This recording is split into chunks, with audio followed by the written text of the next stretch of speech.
The lawyer, a man with the unsympathetic face of a vulture, looked at me over the top of his glasses. And to my devoted daughter, Amelia, he read from my father's will. I leave my love and my hope that she finds peace. Across the table, my older sister, Jessica, gave my hand a squeeze. It wasn't a gesture of comfort. It was a victor's handshake. She had just inherited my father's entire multi-million-dollar estate, leaving me with nothing but empty words.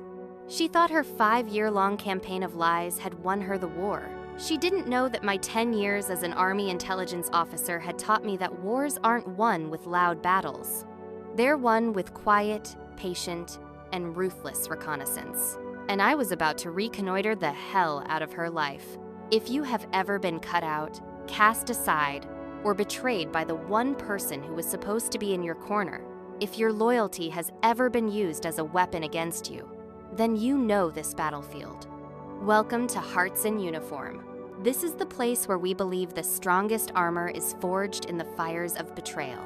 Show your support for every survivor of family warfare by hitting that like button and subscribe for more stories of tactical justice. Now, let me tell you how a forgotten storage locker and a single, well-placed lie allowed me to dismantle my sister's empire of deceit. My name is Amelia. For a decade, my uniform was my life. I analyzed signals, I gathered intelligence, I learned to see the patterns that people leave behind.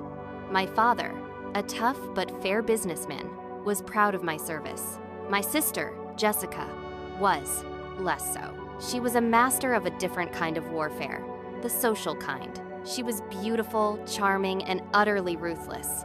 While I was deployed, she was at home, positioning herself as the perfect, devoted daughter. Our mother had passed away years ago, leaving Dad vulnerable to Jessica's brand of manufactured affection. When Dad got sick, I took emergency leave. I came home to find Jessica had completely taken over. She had a new power of attorney. She'd hired a team of private nurses, led by a stern woman named Miss Albright, and she controlled all access to my father. She'd tell me he was too tired for my visits. She'd intercept my calls. On the rare occasions I did see him, he seemed confused, distant. Jessica would whisper to me, "The medication, you know." He's not himself. My own aunt and uncle, my dad's siblings, praised Jessica for her selfless sacrifice. I was the outsider, the distant soldier who didn't understand. The day he died, Jessica was the perfect grieving daughter. I was the stoic, emotionally distant one. At the will reading, the truth came out. The will was new, signed just 3 months prior. It painted me as an absent, uncaring daughter and lauded Jessica as his savior. His entire estate, his business, his properties, everything went to her. I was disowned. As Jessica put on a show of fake sympathy, a cold, familiar calm settled over me. It was the same calm I felt before a mission. I wasn't grieving anymore. I was analyzing a target. My father, the man I knew, would never have done this. This wasn't his will. It was a forgery of his heart.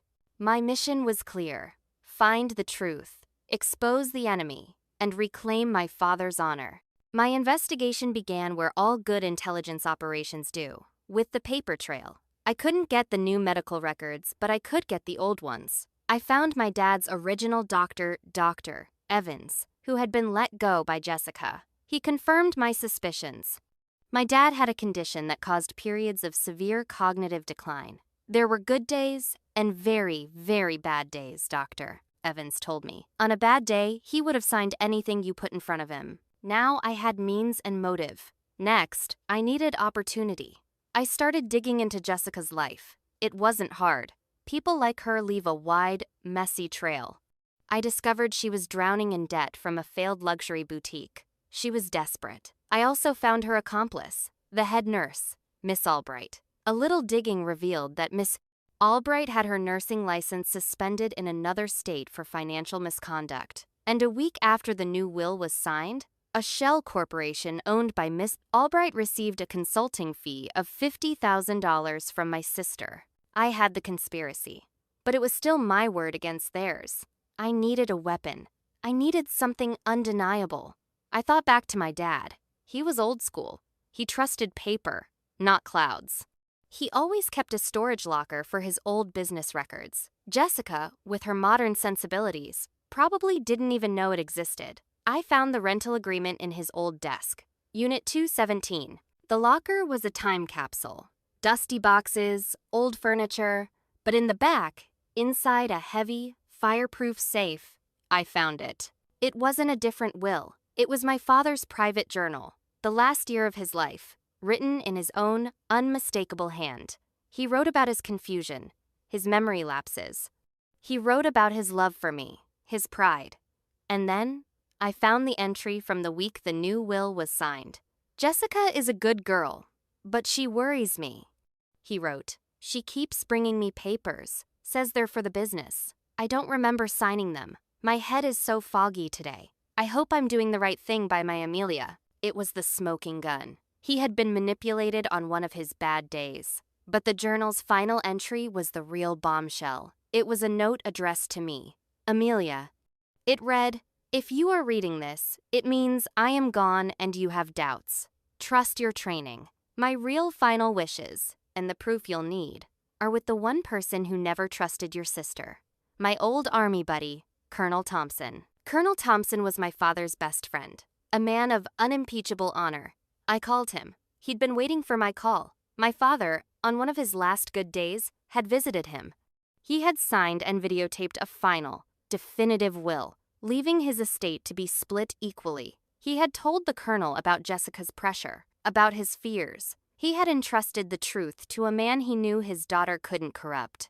Now, it was time for the counteroffensive. I scheduled a new meeting with the lawyer. I invited Jessica, my aunt, my uncle. Jessica walked in, radiating power, ready to swat me down again. I didn't speak. I simply placed my father's journal on the table. Jessica's face went pale. I then played a voice recording. It was a conversation I'd had with Miss Albright, where, under the pretense of offering her a better deal, I got her to admit to the entire conspiracy. Jessica started to crumble. "And finally," I said, "we have a guest." The door opened, and in walked Colonel Thompson, in full dress uniform. He placed the true will on the table, along with a DVD. "This," he said, his voice like iron, "is my friend's last command."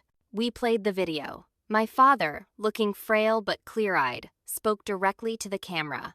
He spoke of his love for both his daughters.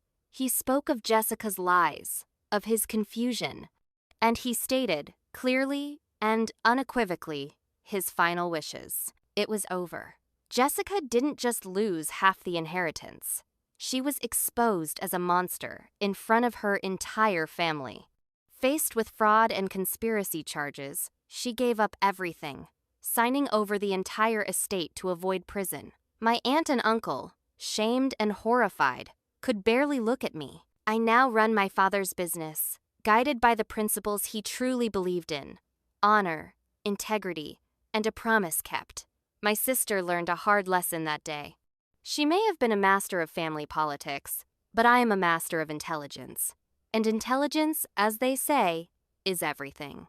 Have you ever been the victim of a family conspiracy? Share your story in the comments. And if you believe that honor is the most valuable inheritance of all, hit like and subscribe to Hearts in Uniform. Welcome to the debriefing room.